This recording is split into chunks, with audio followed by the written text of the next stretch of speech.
Imagine a country where the government actually um, successfully guarantees free education for everyone. Right, which is a massive achievement on its own. It really is. Like they pour resources into building schools, and over a few decades, they achieve something really remarkable. Female school enrollment reaches perfect equality with men. A literal one-to-one ratio. Yeah, exactly. Young women are graduating from secondary school and university at the exact same rate as young men. But then you look at the labor market. And this is where the data just falls off a cliff. It really does. You look at it and you find that 80% of those highly educated women are completely locked out of the workforce. 80%. Yeah. They have the degrees, they have the knowledge, Mm. but society has built absolutely nowhere for them to actually go. It is a staggering contradiction. I mean, when you see a data point like that, it just forces you to completely rethink how you measure a nation's development. Right, because you think, oh, education equals success. Exactly, because building a school is, it's a visible, measurable achievement. But if the economy surrounding that school is fundamentally broken, the education doesn't translate into wealth or independence or progress. It just creates a highly educated, deeply frustrated population. Exactly. And that profound frustration, that friction between human potential and systemic failure is exactly what we are unpacking for you today. Welcome to today's Deep Dive. Glad to be here. We've got a lot to get through. We really do. We are looking at a monumental stack of data today. We're talking about a comprehensive 60-year quantitative analysis. Spanning from 1960 all the way to 2023. Yeah, and it's built on the World Bank's World Development Indicators alongside historical records from multiple multilateral institutions. And the subject of all this data is the socioeconomic development of Libya. And, the researchers who compiled this data gave their report a subtitle that I think serves as just the perfect lens for our conversation. What was it? From a growth miracle to structural fragility. Wow. Yeah, that really sets the tone. Right, because if we strip away the daily news alerts you see on your phone. Which are usually just about conflict or politics. Exactly. If we ignore that immediate geopolitical noise and just look at the long-term macroeconomic trends, we see a nation caught in a very specific high-stakes trap. A trap built on resources, right? Yeah, it is a story about the collision between immense natural resource wealth, a rapidly transforming population, and, well, the everyday struggle for basic human well-being. So, we are going to take you through this decades-long journey step by step.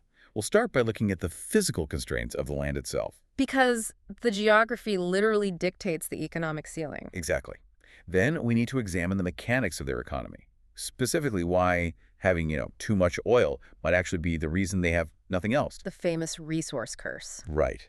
And from there, we'll dive into the daily lives of the people, the changing demographics, that massive gender gap in the labor market we just mentioned, and the terrifying reality of navigating their healthcare system.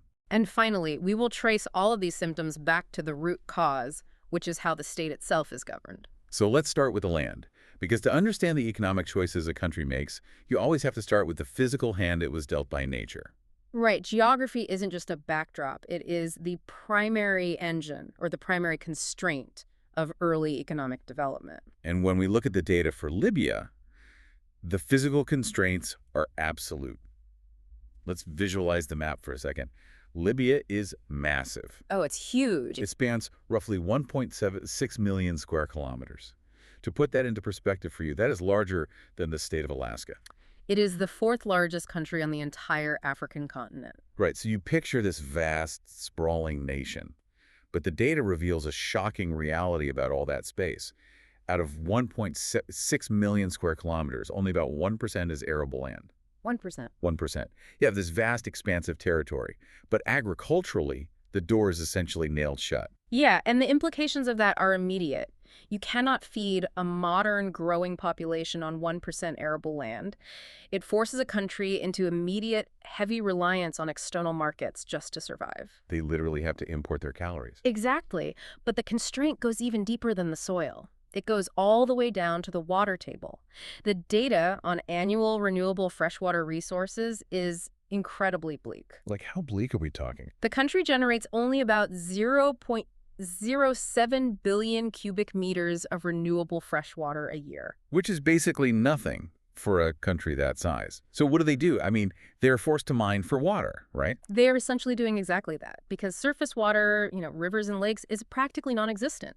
So the population and what little agriculture exists rely on drawing down fossil aquifers deep underground. And fossil aquifers, just to clarify, that's water that's been trapped there for a very long time, right? Really, water that took millennia to accumulate. Yeah. And the crucial point here is that it does not replenish. Yeah, the baseline climatic condition in this data isn't just dry. Extreme drought is the permanent norm. So if drought is your baseline, building a traditional economy based on agriculture or even light industry that requires heavy water usage. It's mathematically impossible. Exactly, it just can't happen. So if a society cannot grow its wealth from the topsoil, it really has no choice but to extract it from deep beneath the bedrock. Which brings us to the discovery of oil. Right, and the economic roller coaster that followed. Because looking at this historical GDP data, calling it a roller coaster feels almost too gentle. Oh, it's one of the most hyper-volatile growth models on the planet. Yep. I mean, if we trace the historical timeline, the wealth of the average citizen, the GDP per capita, actually peaked decades ago. Wait, really? Decades ago? Yeah, back in the 1970s. That was the era of the growth miracle mentioned in the report's title, which was driven by this unprecedented influx of oil cash. Okay. But since that peak, despite sitting on some of the largest proven oil reserves in Africa, the GDP per capita has effectively been cut in half in recent years. Cut in half. That is just... I want to stop right there and make sure we really absorb that statistic.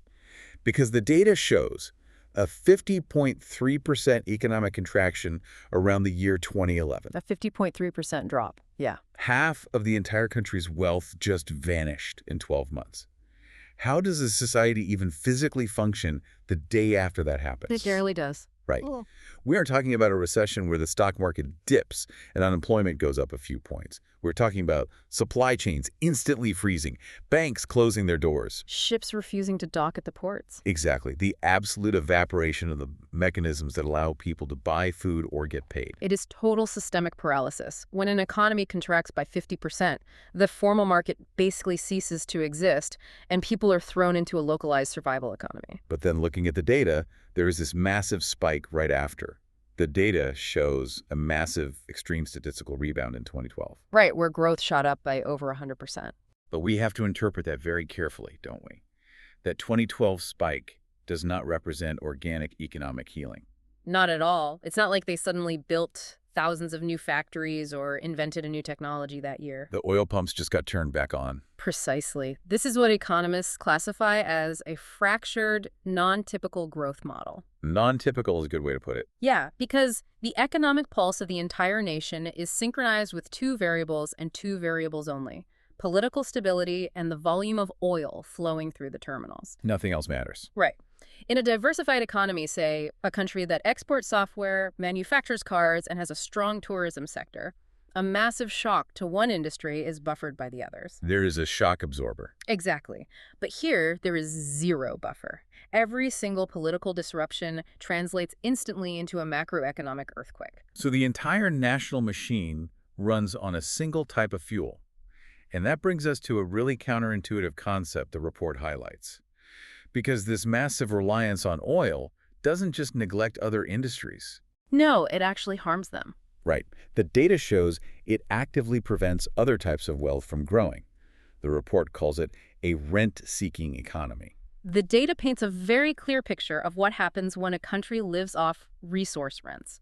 First, we see immense asset loss from energy consumption itself. And paradoxically, despite being a massive net energy exporter, Libya's domestic energy intensity is incredibly high. Meaning they use a ton of energy to produce very little value. Exactly. They burn a massive amount of energy to generate a single unit of GDP. And why? Because the oil is so abundant locally, it is heavily subsidized by the government. Right. It's virtually free for the citizens. Yeah, and when energy is artificially dirt cheap, industries and consumers have absolutely no financial incentive to use it efficiently. But here's the statistic that really stops you in your tracks. The report calls it the squeeze. Because of this total oil dominance, the manufacturing sector has been absolutely crushed. It's basically non-existent. The data puts manufacturing at a mere 3% of GDP, around 3%. It is the textbook definition of the resource curse, often referred to in economics as the Dutch disease. Okay, I want to push back on this concept, or at least break it down, because on the surface, it makes no sense to me. Sure, let's unpack it. Normally, if you win the lottery, you use that massive influx of cash to secure your future, right? Right. You buy a house, you start a business, you diversify your So investments. that's what a rational individual would do. Right. So why couldn't this historic, unprecedented oil wealth be used to build a robust manufacturing sector? Why couldn't the government use oil money to subsidize, like, state-of-the-art factories? Yeah. Why did the wealth squeeze out other industries instead of funding them? It is a brilliant question, and the answer lies in the hidden mechanics of global currency and trade. Let's walk through a hypothetical scenario to see how the trap actually snaps shut. Okay, lay it on me. When a country exports millions of barrels of oil, foreign currency, almost exclusively US dollars, floods into the domestic economy to pay for that oil. So the national bank is suddenly flush with foreign cash. Exactly, and that massive continuous influx of US dollars artificially inflates the value of the local currency, the Libyan dinar. Now, having a super strong local currency sounds fantastic if you want to go shopping abroad. Right, because foreign imports become incredibly cheap. Yeah. So if I'm a local citizen, buying a TV from Asia or a car from Europe suddenly costs me very little in my own money. Okay, so far so good. That sounds great. But now imagine you are a local Libyan entrepreneur. You want to build a factory to manufacture refrigerators domestically. Okay. Because your local currency is so highly valued, paying your local factory workers a living wage makes your labor costs astronomically high compared to the rest of the world. Oh, I see where this is going. Right. And simultaneously, because that same strong currency makes imports so cheap, your potential customers can buy an imported refrigerator from Europe or Asia for a fraction of what it costs you to build one locally. Wow, so the math makes it literally impossible to survive. Your domestically produced refrigerator is priced completely out of your own market. You are bankrupt before you even pour the concrete for the factory. It becomes infinitely easier and cheaper for the society to simply import absolutely everything using oil money than to build domestic supply chains. That is wild. The sheer gravitational pull of the oil wealth artificially raises the cost of everything else, rendering domestic manufacturing globally uncompetitive. It hollows out the entire economy. That is the true mechanism of the resource curse. That is fascinating. So the lottery winnings literally ruin their ability to work a normal job, Essentially, yes. which creates a massive glaring question. If the economy isn't making refrigerators, if the soil won't allow them to grow food, and manufacturing is sitting at 3%, what are the millions of actual citizens doing every day when they wake up? And this is where the macroeconomic theory collides with human reality. We're looking at a profound slow-motion crisis in the labor market, and it's driven by a rapidly changing population structure. Let's look at that demographic data, because it's a huge shift. Over this 60-year period, the population dynamics have changed dramatically. Historically, population growth rates in Libya were over 4% a year. That is an explosive rate of growth. Truly. But recently, that growth has slowed down to about 1%. And that slowing growth rate signals a classic demographic transition. As the society modernized and urbanized over the decades, birth rates fell. And the result of that falling birth rate completely changes the physical shape of the population pyramid. Right. The proportion of children, meaning anyone aged 0 to 14 years, has plummeted. It used to be around 50%. Half of the entire country was under 14 years old. Yeah, but now that number has dropped to roughly 30%. And the implication of that drop is, honestly, the most important demographic event a country can experience. Libya is transitioning from a young population to an adult one. So those kids grew up. Exactly. Those massive cohorts of children born during the high-growth years of the 80s and 90s didn't just disappear. They are now in their 20s, 30s, and 40s. They are prime working age. This is exactly what developmental economists call the demographic dividend. When a huge chunk of your population enters their most productive adult years, and simultaneously the number of dependent children they have to care for decreases, a society is handed a golden window of opportunity. It's like a superpower. It really is. It is a moment where a country can achieve explosive, transformative economic growth because they have a massive, energetic labor force ready to build.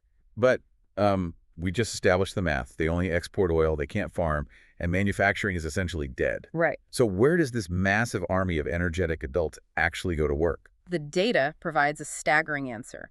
Roughly 70% of all employment in Libya is absorbed by the service sector. 70%. 70%.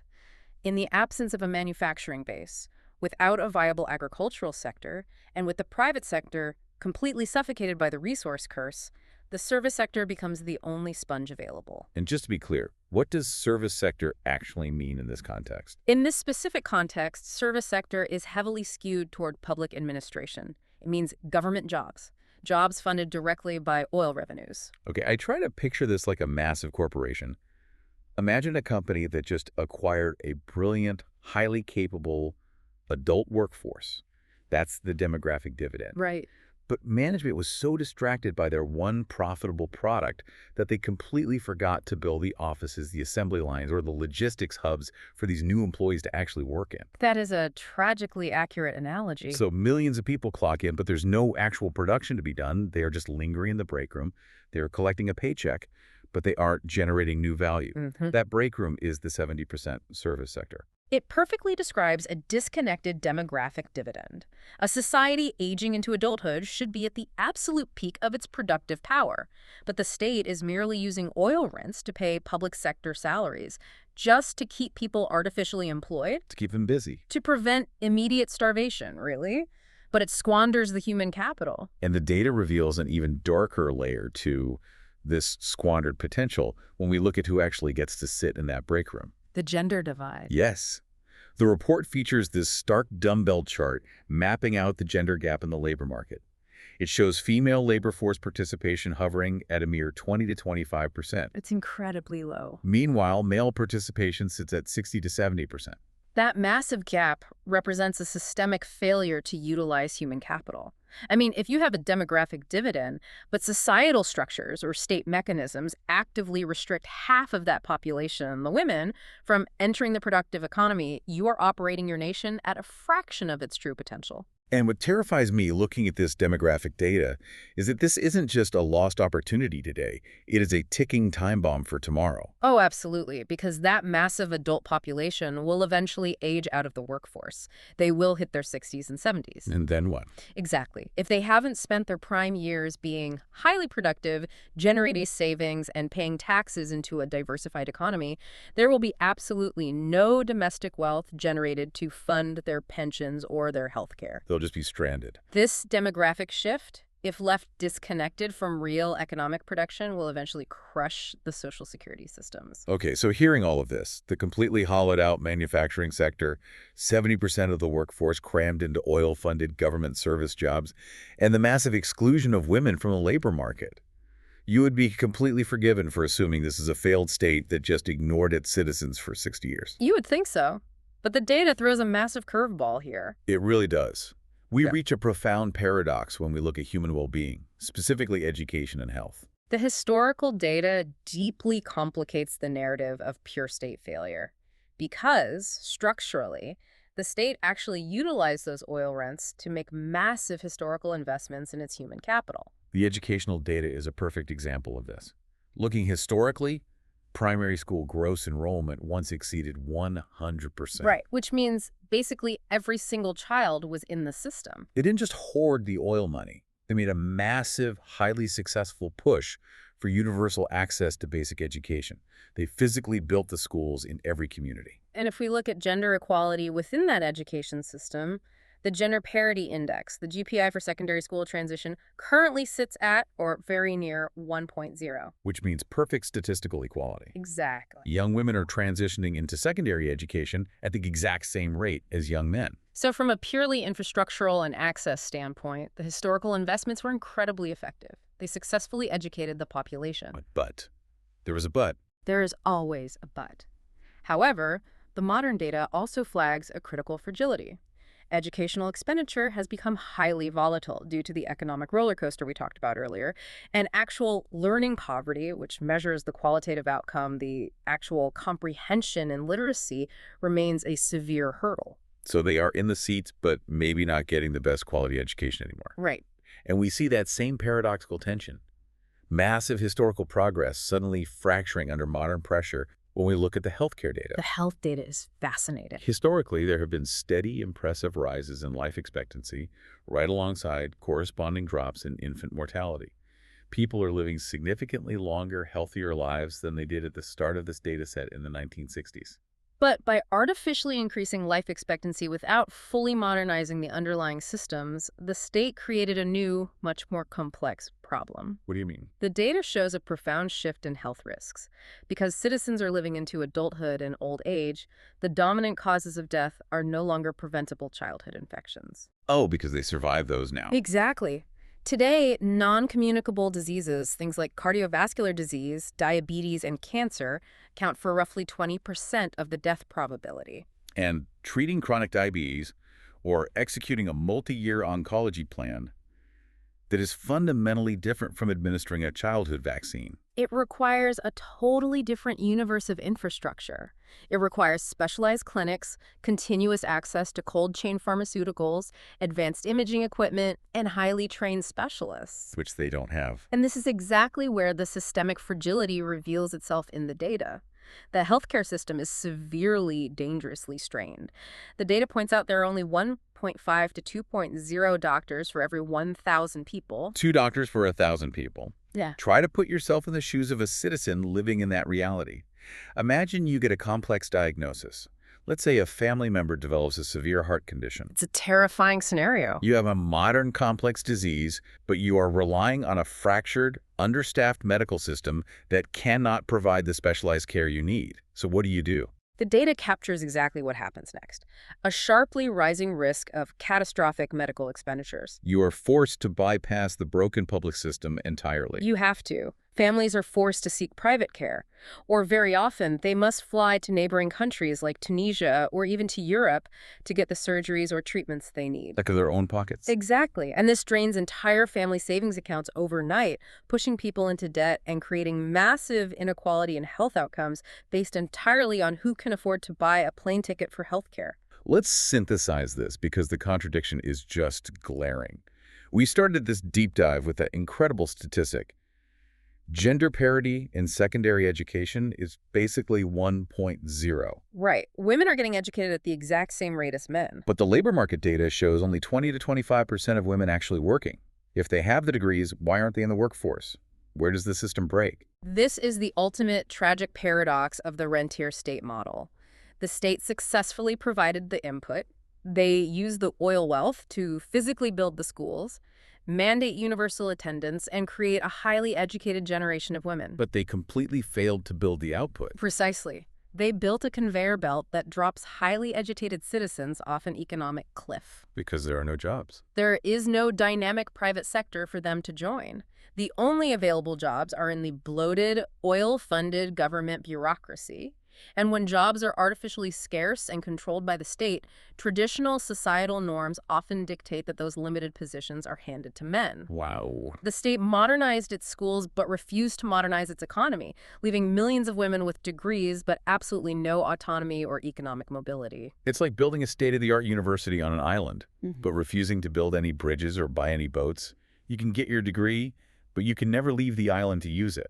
And you see the exact same halfway modernized dynamic in the healthcare shift. The rise of non-communicable diseases proves the society modernized past basic infectious diseases. But the lack of doctors and the terrifying rise in personal medical bankruptcy proves the infrastructure is entirely too fragile to support the modern adult population it created. It is a system perpetually stuck halfway through its own development. Exactly. That concept, being stuck halfway, of having high-tech aspirations but decaying physical realities, is the perfect bridge to the next layer of data. When we look at infrastructure and the environment, we see this exact same tension playing out in real time. The contrast in the connectivity data is incredibly jarring. If you look purely at the digital side, the data shows an explosive, exponential growth in secure internet servers per million people. The line on that specific chart goes almost straight up.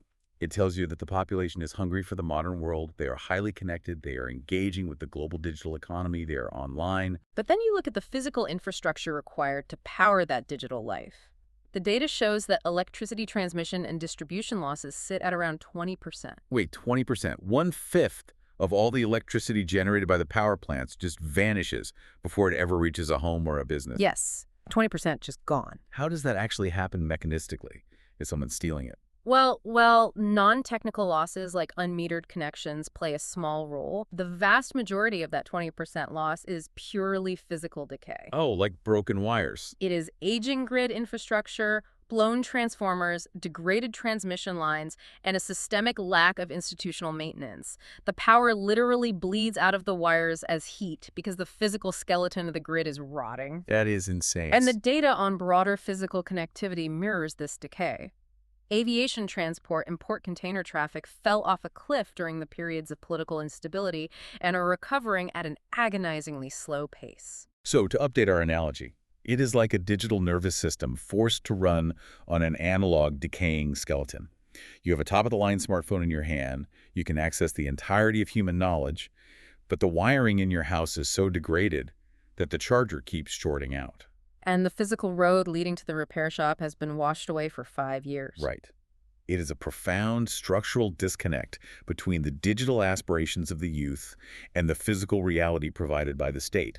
And the environmental data reflects this exact same short-term survival mentality. Yeah, the data maps out a strong, direct correlation between PM 2.5 exposure, which is fine particulate air pollution, highly toxic to the cardiovascular system, and urbanization. So as people move to the cities, the air gets worse. Right. As the population crowds into the cities seeking the few available service jobs, the air quality plummets.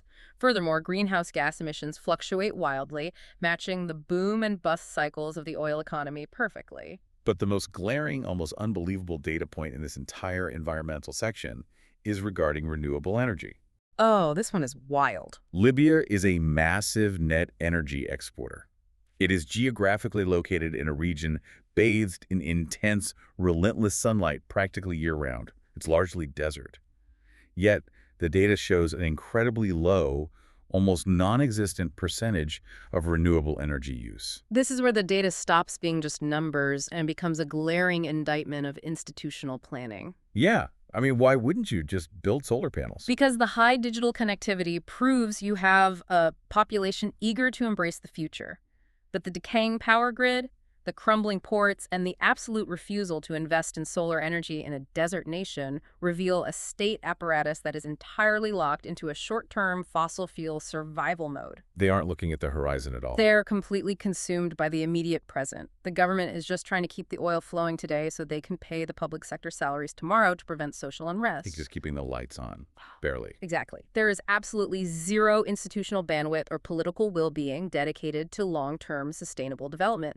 They are actively ignoring the future. Which brings us to the core of the entire issue, the root cause. Because everything we've discussed today, the total reliance on oil, the squandered demographic dividend, the educated women locked out of the workforce, the terrifying lack of specialized doctors, the power grid bleeding 20% of its energy, the lack of solar panels in a desert, none of these are random accidents. No, they are not. They aren't bad luck, they are symptoms. And the data points definitively to the root cause of all this structural fragility, the governance deficit. If you want to understand why a nation's economy functions the way it does or why its grid is failing, you have to look at the health of its institutions. And how did the report measure that?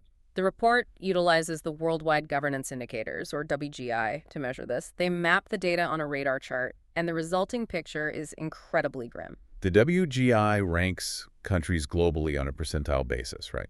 For Libya, the metrics for control of corruption, government effectiveness, rule of law, and regulatory quality are chronically, persistently stuck in the 5% to 15% range globally.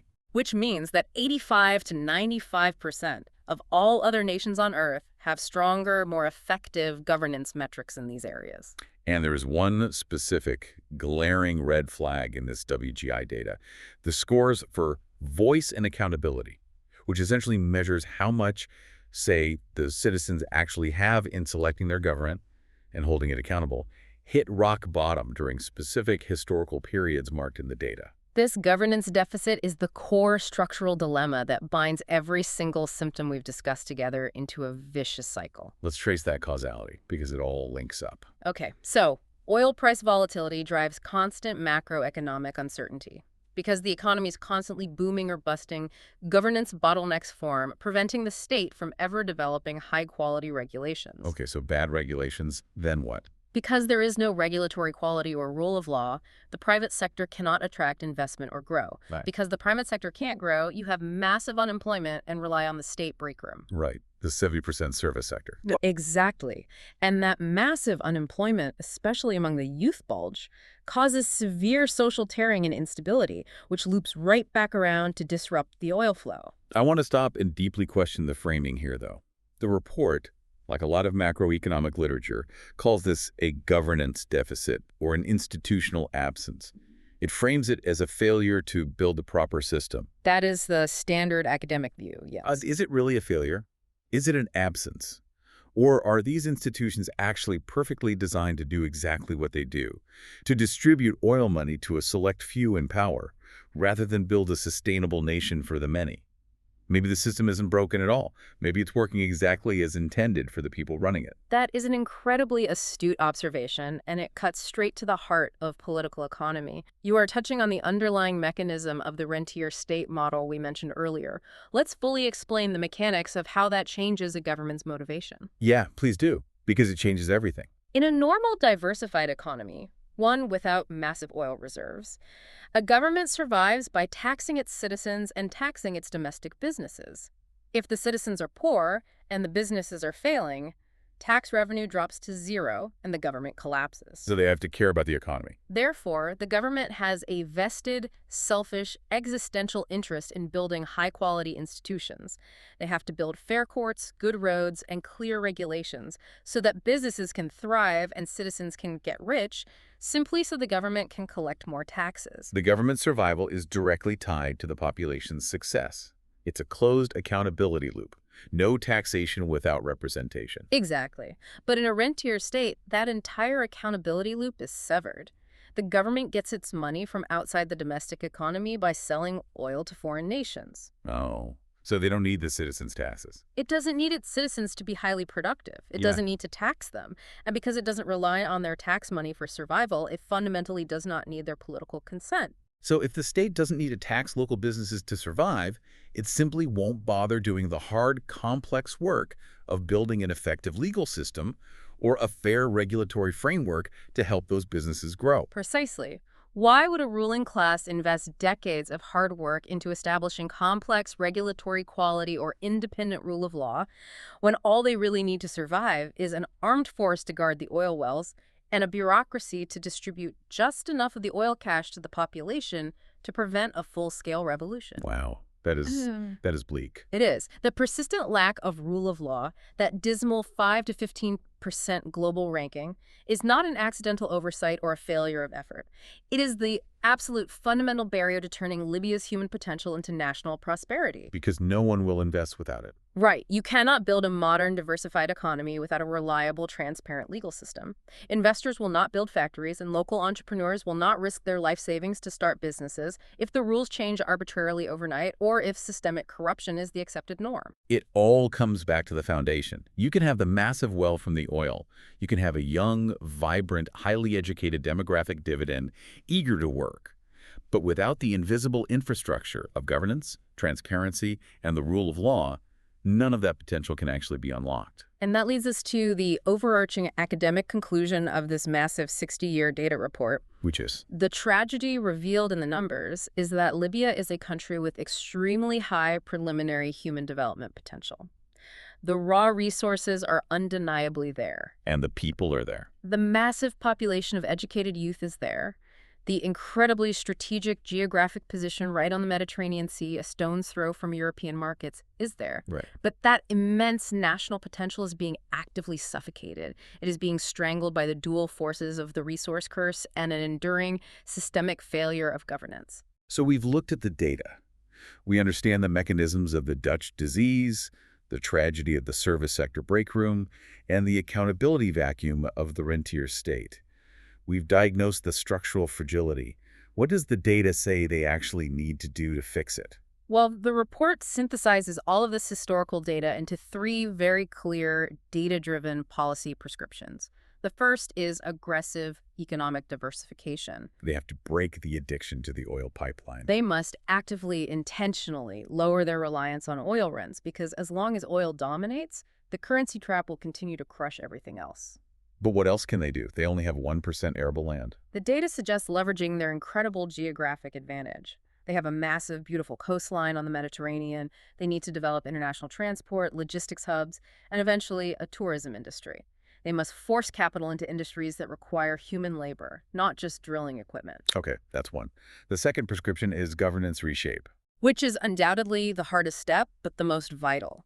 They have to enforce the rule of law and establish institutional transparency to mitigate corruption. Because otherwise the diversification won't work anyway. Exactly. Without a trustworthy legal framework, economic diversification is literally impossible. Capital, whether it's domestic savings or foreign direct investment, is cowardly. It requires a safe, predictable, regulated environment before it will move. Makes total sense. And the third prescription is a human capital upgrade. We spent a lot of time discussing the paradox of a highly educated population with no jobs. They need to realign their massive education system. They need to match the skills to the actual market. They need to stop focusing purely on growth enrollment numbers and start focusing on actual market needs, teaching the technical and analytical skills that a modern, diversified economy actually requires. And what about the gender gap? Crucially, they must aggressively dismantle the barriers that maintain the gender gap in the labor force. You cannot win a global economic race hopping on one leg.